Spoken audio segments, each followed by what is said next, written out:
right, good afternoon, everybody. Once again, we invite you to our Capital Recovery Center broadcast. And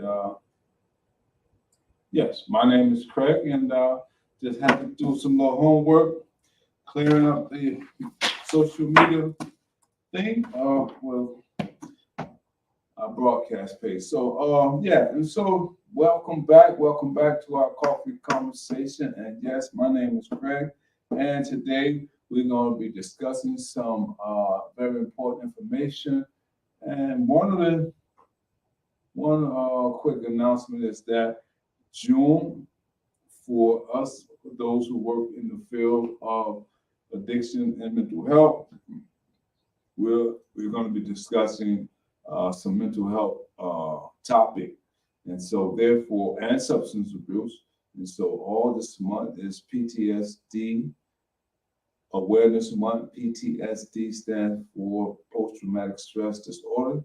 And so I'm gonna bring what we're going to be talking about is basically it's breaking the cycle of PTSD and substance abuse. This is our coffee and conversation support group. And this article is brought to you by the dawnrehab.com. You can go online and retrieve this information. Let's get right into it without further delay. Many people who enter a rehabilitation center are struggling with more than one condition. Alcohol or drug abuse may be their immediate concern, but issues of this type are often reinforced by an underlying layer of post-traumatic stress disorder, PTSD, which created the condition necessary for addiction to take hold. In order to break the cycle of PTSD and substance abuse, it is not enough to address the addiction alone. All related issues must be dealt with in order to pave the way for a complete recovery. All right. And so here's one topic that we're going to read off or share some information. Fear, anxiety, and the role of endorphins. Traumatic experiences can have long-term psychological effects. Regardless of when in a person's life they occur, abuse, sexual assault, experiencing or witnessing violence, death of a loved one, moments such as these can cause extreme anxiety of a sort that our minds are not prepared to deal with. The body responds is to release endorphins to cope with the immediate stress of the situation. When the effect of the endorphins wears off, the body begins to seek something to replace them. All right, these is brain chemistries known as endorphins. Right? So the article goes on to say at the same time, let me see who's there with the comment. All right, Kat, I got you. All right. And so it says at the same time, the traumatic event stays in the mind of the victim, unable to be processed. It may be replayed over and over again, bringing painful memories back into consciousness.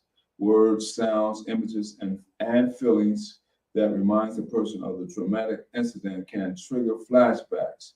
The all too common phenomenon of soldiers returning home with PTSD is confirmation that such a difficult ordeal can affect even the strongest members of society.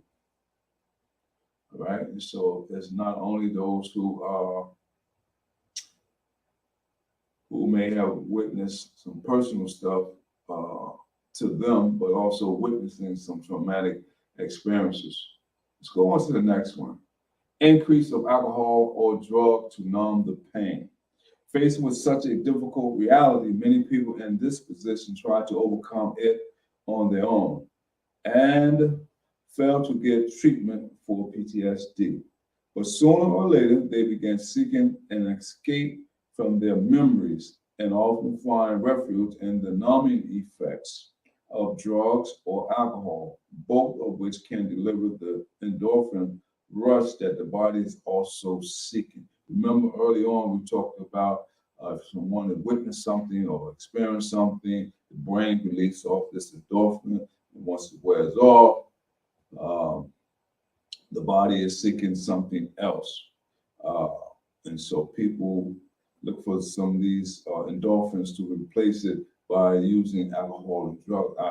That's what the article says. It says increase use of alcohol or drugs to numb the pain.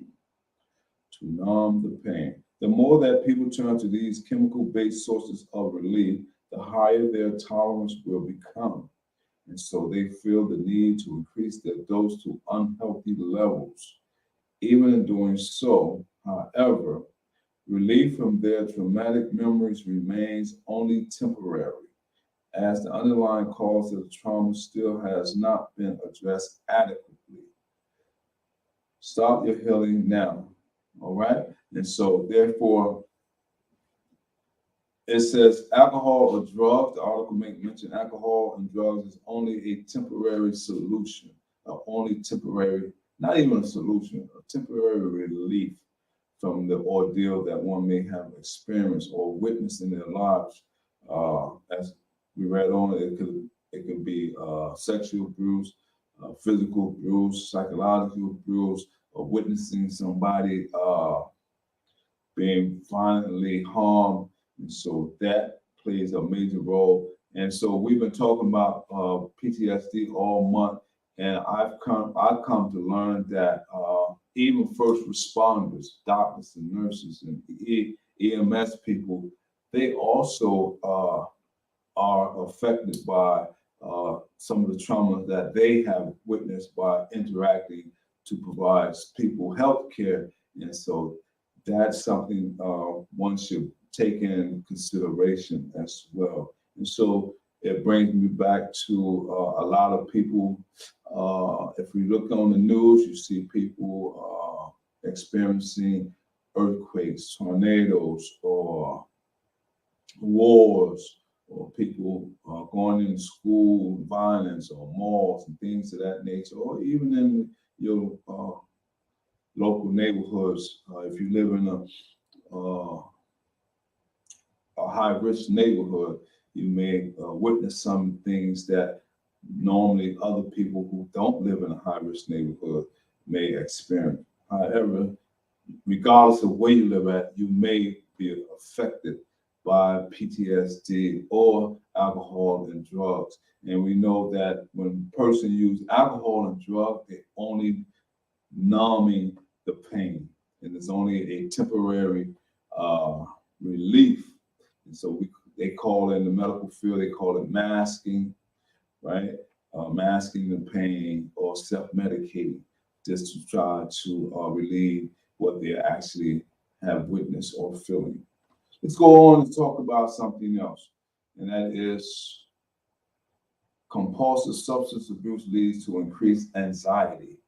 Compulsive substance abuse leads to increased anxiety.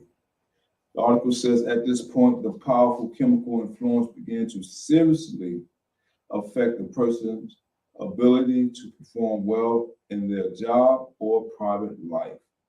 Their reasoning, judgment, and decision-making capabilities become impaired, which can lead to serious consequences, such as losing one's job, causing an accident, or failing in personal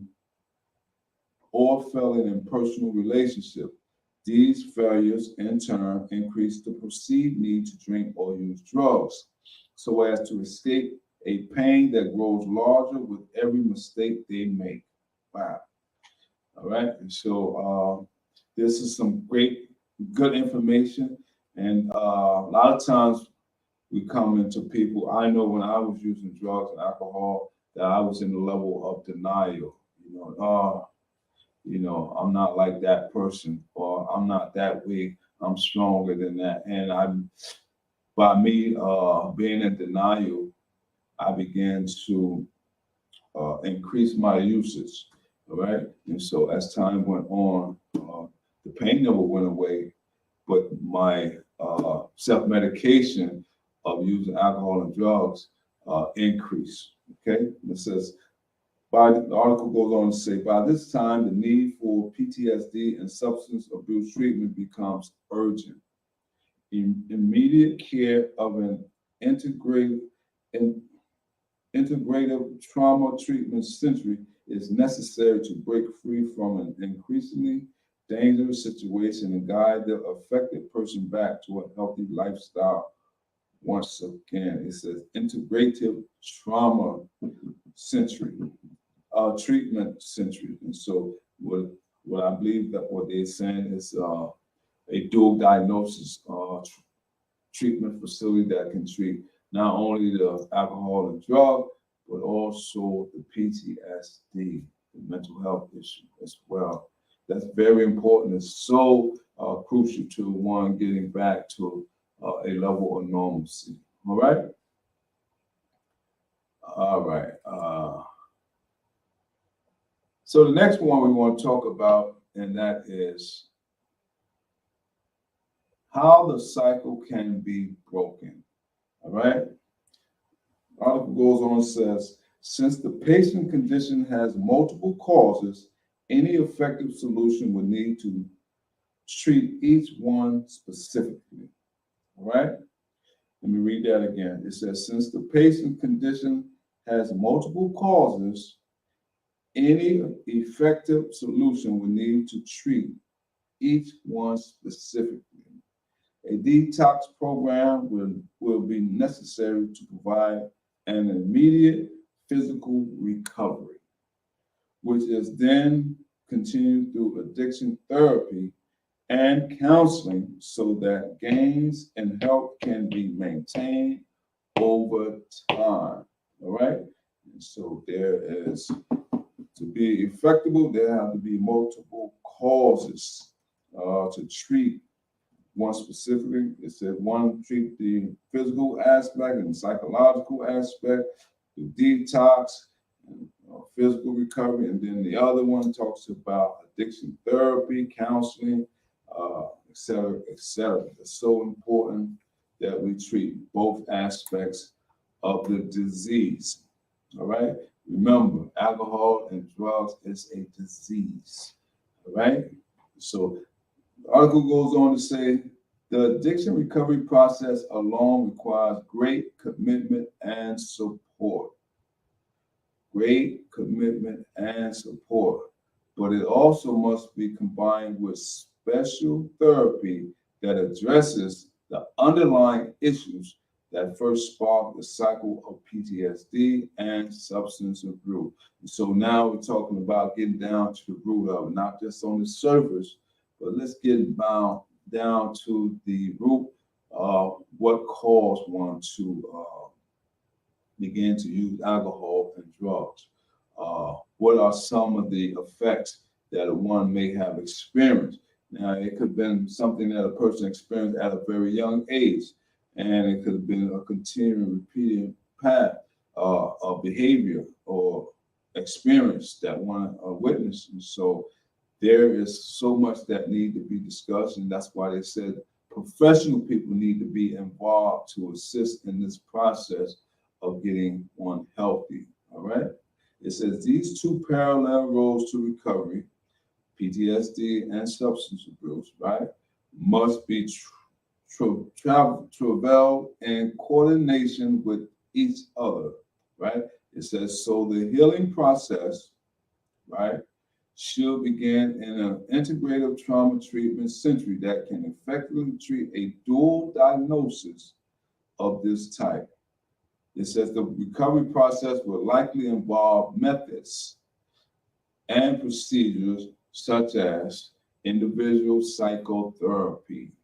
Individual psychotherapy is very important to build a pattern of behavior strong enough to resist the triggers for their PTSD and the temptation of addiction. And so oftentimes when we talk about providing some support, level of support in a group setting, we oftentimes mention some coping skills that one should try to reflect upon, and that is look out for triggers, urges, and cravings. You know, once you be able to identify those things, You begin to navigate through the process much better. Also, having an accountability partner, someone that can you can talk to, not to hold it inside. Eating right, exercise, journaling, and so there's a whole host of coping mechanism that one needs besides counseling, because counseling is so crucial. And sometimes you need someone to confide, someone you can talk to, and so that someone that would tell you the truth. And also, oftentimes you may find someone who's relatable. So not somebody just tell you what you want to hear, but someone who has some relatable solutions or some relatable answers that can assist you and say, hey, listen, I'm not alone. You know, I'm not by myself. You know, there's other people who just like me who also went through the process and who's doing well. So never give up. Always seek good advice. The next one we want to talk about group counseling. We talked about individual. Now we want to talk about group counseling to develop a network of support, advice, and friendship that will help the patient find their footing for a healthier lifestyle. And that's so true. You know, a lot of times when we are in a group setting, we're surrounded with people who are just like one another, a non-judgmental zone, whereas we can share openly and be surprised. What I learned, keep the focus on myself. I learned when I began to go into group settings, I used to hear some similarities in other people's stories, and it was so relatable. And I was saying to myself, wow, you know, we have some similarity. We don't have the exact experiences, but there are similarities. And so it gave me the confidence and the comfortability to be able to share in the hopes of assisting someone else. Because by me hearing someone else's story and how they overcame what they went through, it definitely helped me to realize that, hey, you know, there is hope. All right, there is hope. And that's the ingredient, hope. All right, and so the other one we talked about individual psychotherapy, group counseling. Now we want to talk about the aspects of medication. And medication is to address any psychological conditions that accompany addiction. And so a lot of times when you hear people make make mention of mental health or mental illness, you know, they get a bad taboo, a bad name, a bad rap. And so we want to dispel those stereotypes because a lot of times people began to be fearful because of labeling. People put labels on people, and a lot of times by that alone can rattle someone when they're already not sure, they're not standing on solid footing. And so we want to let people know, listen, if you're able to see a professional person and that they can prescribe medication that can assist you go through the process. A lot of times I often hear people say, well, the medication is not it makes me feel this way, or it may make me feel another way, it make me sleep drowsy. And so a lot of times I encourage people go back to their physician and explain to them what you explained to me, and maybe they can adjust it. And so, medication along with therapy, oftentimes if the person needs those type of treatment, hey, listen to the professional people. I am a recovery coach. I am not a treatment provider. I'm not a counselor. I'm only your recovery coach who here to coach you, assist you back into some capital recovery. All right. The next one we want to talk about trauma-focused therapy. Trauma-focused therapy. An article says and that is to address the root cause of trauma and issues related to PTSD. All right. Regarding recovery from trauma and PTSD, a variety of effective techniques have been developed in recent decades to help patients make the transition to a healthier way of being. Right. So as time has developed, they have come up with new methods, uh, evidence-based methods and treatment. And so it says these include an emphasis on trauma resiliency. If you don't know the word resiliency, that is to bounce back from a traumatic event or past and to restore your life. All right. It says in which some somatic therapy is used to let patients isolate nervous symptoms, responses to stress, and then use mindfulness training to rebalance their mental state. I'm going to read that whole aspect part again. It says, regarding recovery from trauma and PTSD, a variety of effective techniques have been developed in recent decades to help patients make the transition to a healthier way of being. These include an emphasis on trauma resiliency, in which somatic therapy is used to let patients isolate nervous symptoms, responses to stress, and then use mindfulness training to rebalance their mental state. Cognitive behavioral therapy can help retain the mind, letting the patient adapt to and ultimately accept sounds and images that would normally trigger memories of past traumatic events. They also have what they call eye movement desensitization and reprocessing archives similar results by helping the mind reinterpret sensitive imagery in a more benign way. And so this stuff here is done, I believe, by the professional people. I don't have no experience in that. But if you ever run across it, if you ever hear about cognitive behavioral therapy, that is some good information. I went to a therapeutic program whereas we touched on cognitive reconstructing process, whereas you begin to rethink and refocus and reframe your thought process in a way that it became simplified to me, whereas I began to focus on my perception, and by replacing negative thoughts with positive ones. So it's a technique, it's a very useful tool. And if you can grasp the information fully, I think it would be very helpful. But I did that in a therapeutic setting, and so under the guidance of counselors who was experienced in the field. And so, hey, listen, I'm not saying that, but I think I'm on my A game. I'm not saying I'm, A minus. I want to say I'm A plus. I'm on my A plus game. All right. And so let's read on and finish this article up. It says activities such as yoga can also help patients manage their tension, stress, and trauma, with focused practice enabling relief from PTSD symptoms when they appear. Resources like these are easily used when needed, giving patients a measure of control over the messages sent to and from their nervous symptoms. All right, and so that's it on this article.